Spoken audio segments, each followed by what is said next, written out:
Como você viu no título do vídeo, hoje a gente vai falar sobre as torturas medievais. Então, vamos lá! Sempre que pensamos na Idade Média, a gente sempre pensa em castelos, cavaleiros, príncipes e princesas, mas a realidade era totalmente diferente disso. Entre guerras e métodos de tortura, os medievais certamente tinham uma criatividade quando o assunto era sofrimento. Então venham comigo, porque depois desse vídeo eu te garanto que você nunca mais vai ver a Idade Média do mesmo jeito. Antes de começar, acho importante avisar que o conteúdo desse vídeo pode ser um pouco sensível. Então, se você tem menos de 12 anos ou se sensibiliza fácil, é melhor não assistir. Vocês estão avisados.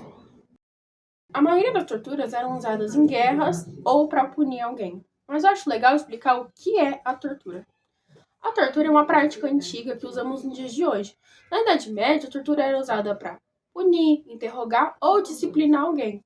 Desde dispositivos que aplicavam dor ou tratamentos médicos bizarros, que revelaram o pior da inovação: bota da morte. A bota da morte, ela tinha variações, tanto bota malaia quanto bota espanhola, mas todas elas tinham o mesmo intuito: causar traumas no pé da vítima. Na maioria das vezes eram feitas de metal ou madeira. A bota era um dispositivo de pressão que perfurava tanto a perna quanto os pés. A bota da morte, por mais que ela tenha esse nome, ela era muito usada em punições ou em pessoas que foram acusadas de heresia, como parte da Inquisição. A Inquisição era basicamente um julgamento feito pela igreja em pessoas que eram acusadas de heresia. Mas isso é tema para outro vídeo. Burro espanhol. O burro espanhol era imagina um tronco cortado em formato de cunha. A vítima, ela era obrigada a sentar na ponta, na viga da cunha, e pesos eram amarrados em seus pés, que pressionavam a vítima para baixo. Como resultado, o instrumento podia ser ajustado, com pesos mais leves ou mais pesados. De acordo com historiadores, em certas ocasiões, a cunha cortava inteiramente a vítima, devido ao imenso peso colocado em seus pés. O dispositivo era usado em prisioneiros, para poder tirar confissões ou em métodos de execução, quando a vítima ficava sentada no burro até a sua morte. E como eu tinha dito antes, o peso podia ser muito pesado ou podia ser mais leve. Então não sabe muito bem quanto tempo a vítima ficava lá até ela morrer. Boi de bronze. O boi de bronze, ele é um dos métodos de tortura mais conhecidos. O método brutal de cozimento lento. O touro, a barriga do touro era oca por dentro, que reservava um lugar para suas vítimas, que eram colocadas lá dentro e uma fogueira era acesa embaixo da barriga. Ou seja, o touro, como ele era de bronze, ele ia esquentando, esquentando, esquentando, com a vítima lá dentro. Uma abertura no nariz permitia que a vítima respirasse, mas também ampliava seus gritos, enquanto ardia dentro do animal forjado.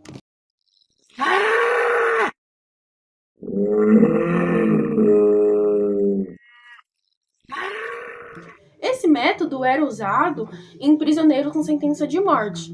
Mas um fato engraçado desse método é que o seu criador, o Perilho, foi sentenciado a usar o seu próprio método de tortura por causa da tamanha crueldade que ele era. Vamos por mais leve? A pera da angústia. A pera da angústia, ela era introduzida nas cavidades da vítima, que ficavam extremamente mutiladas. Com hastes pontiagudas, ela era introduzida na garganta, no intestino ou no colo do útero.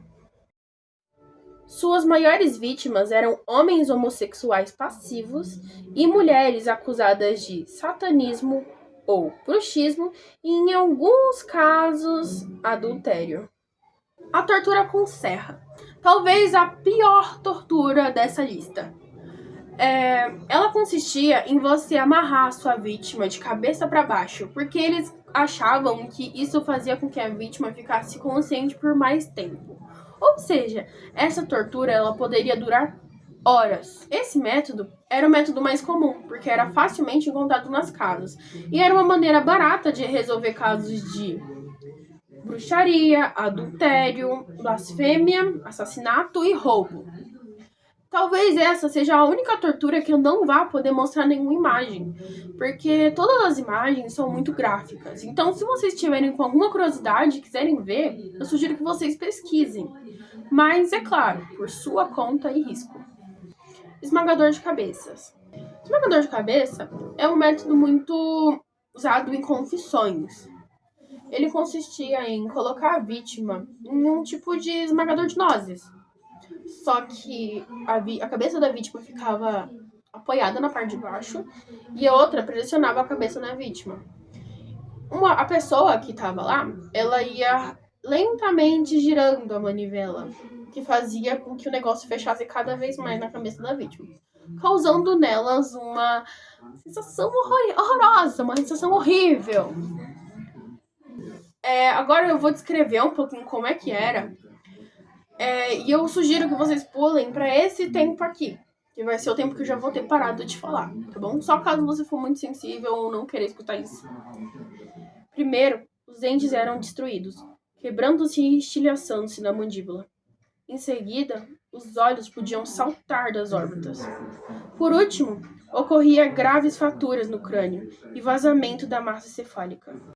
Ele era muito usado em interrogatórios, porque eles achavam que era um método muito eficiente para você conseguir as confissões da sua vítima, em comparação às outras torturas. Se você achou que a criatividade medieval acabava aqui, você está muito enganado. No próximo vídeo, a gente vai sair das torturas e vai entrar na medicina, ou o que eles achavam que era a medicina. Desde tratamentos médicos bizarros a doenças que nem eram doenças. Vai ter lobotomia, vai ter várias coisas. Então, eu espero que vocês fiquem atentos no canal, porque o vídeo vai sair já já. Já tô pesquisando para poder fazer o próximo vídeo, tá? Um beijo, abraço e tchau! Claro que eu não ia deixar esse vídeo terminar sem vocês verem a minha maquiaginha, né? Eu fiz ela pra poder gravar esse vídeo. Só não ligue pro meu cabelo, que realmente não deu. Mas a maquiagem eu fiz especialmente pra esse vídeo. Espero que vocês tenham gostado. Eu não sei o porquê ainda escrevo. Talvez porque, pela primeira vez, as palavras sejam somente minhas. Disseram que eu sou uma bruxa. Eu, que tantas vezes entrei naquela igreja, que rezei, que abaixei a cabeça diante do meu marido e fiz tudo aquilo que todos esperavam. Nada disso importa agora. Minha sentença já está decidida, antes mesmo de me ouvirem. O fogo está perto. Sinto o cheiro da madeira e escuto as pessoas ao redor. Alguns rezam, outros observam. E eu penso nas minhas filhas. Queria apenas mais um abraço, ouvir suas vozes uma última vez. Mas nem isso será permitido. E talvez o que mais pese não seja morrer. É lembrar que um dia eu fui como eles. Eu também apontei o dedo, eu também suspeitei de mulheres, eu também acreditei em acusações que não podiam provar. Naquele tempo, era tão fácil condenar alguém quando não éramos nós diante da sentença. Agora, entendo o peso de uma acusação, e meu arrependimento não pode trazer ninguém de volta. Passei a vida calada, acreditando que obedecer era o mesmo de ser boa. Guardei opiniões, engoli palavras e deixei que outros decidissem quem eu era. Agora, finalmente sei o que penso. Só que é tarde demais para dizer. Talvez amanhã apontem o dedo para outra mulher. Talvez ela também tenha uma família esperando por ela. Talvez alguém que hoje julga, amanhã descobrirá como é estar do outro lado da sentença.